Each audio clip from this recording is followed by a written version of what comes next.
Now we'll look at orchestrating containers with Kubernetes. Now for bioinformatics, although I've actually worked on a situation with a team where we use Kubernetes for orchestration, this really, in terms of raw compute, is at a very, very low level. And it typically does require a team of trained Kubernetes specialists to set up a high performance pipeline. So why am I including it in this course for beginners? Well, the reason I'm including it is because a lot of the bioinformatics frameworks run on top of Kubernetes or have an alternative to it. And so I think that it's important for you at least to be exposed to it. I would be surprised if very many researchers had the time, frankly, to set up all the nuances of a Kubernetes-based pipeline. That's something that people like myself who work more on the compute side tend to specialize in, and then we build frameworks on top of that to abstract some of the complexity away. And if that's an area of interest, please take a look at some of the articles that I've written on Medium about this topic.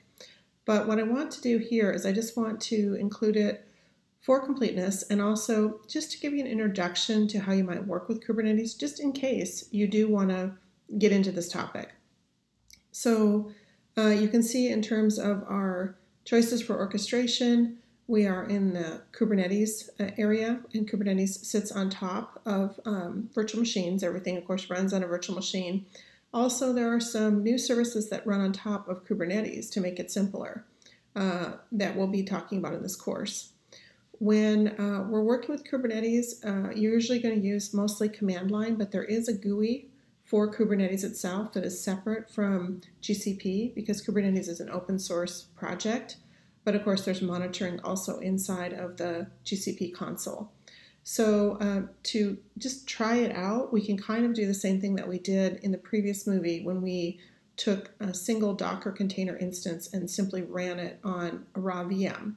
Here we're going to run it on a single node Kubernetes cluster, which is a little bit academic, honestly, because you wouldn't really put a Kubernetes cluster on top of a VM for any sort of real world analysis. This is more like a hello world, just getting introduced to the topic.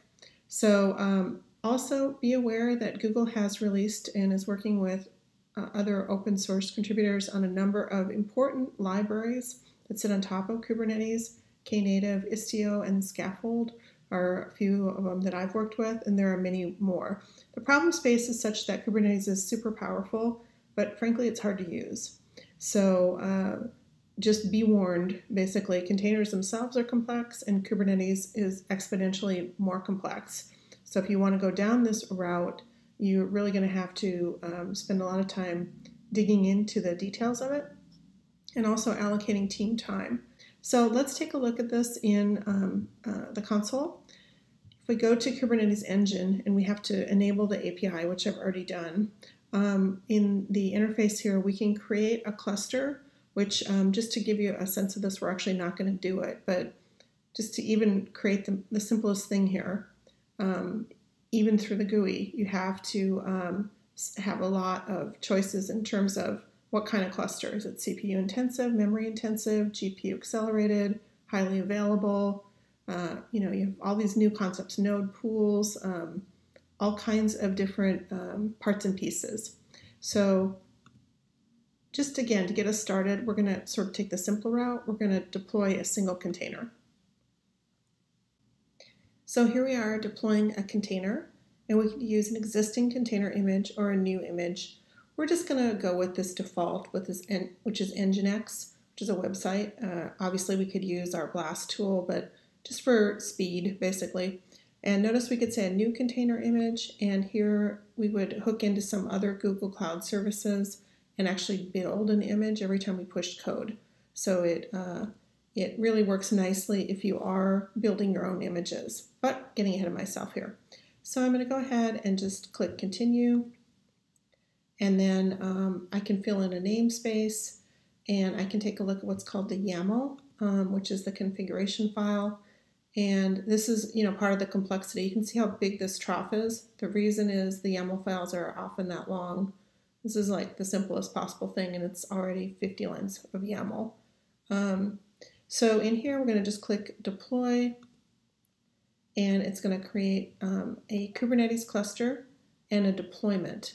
So a deployment is a unit of service configuration that is specified in that YAML file, which was generated when we clicked in the console here. And then it's going to deploy the associated services. All right, so our deployment is complete. And here we have our Nginx cluster. And inside of it, we have workloads and services. So this is our details. Here's our storage. We don't have anything persistent. There's our nodes. And again, you can see this is where the tuning comes in. The CPU requested, allocatable, memory, so on and so forth. Of course, this is a website. So one of the things that I did here is I exposed the service. It's just a switch. It takes an extra minute or two to create a load balancer. Let me just go in and show you that. Looks like I have a couple pods that are still coming up here. I exposed this service on a load balancer. This is off by default. So you just have to turn it on and it builds the load balancer. And then you can go out and you can see that this is a website. So another use of this for research is, I know a lot of researchers run their own websites. Maybe they all use Nginx or WordPress. It's just a really common deployment pattern for scaling up any sort of application, whether it's analysis or communication, so websites, any other type of application you might have on the web. And again, just to be complete, I'm going to show you that under the hood here, we have Compute Engine instances. All these services are deployed on top of them. So if I have to go into the right project here.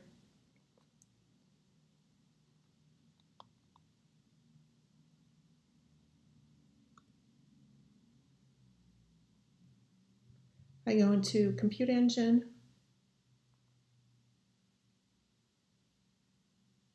You can see that I have 3 VM instances, and you'll remember in the setup it explained that each node is a VM. So all these services are installed on VMs. It's a higher level of abstraction so that you can have more granular control over the CPU, memory, so on and so forth, and commonly used in scaling scenarios for research.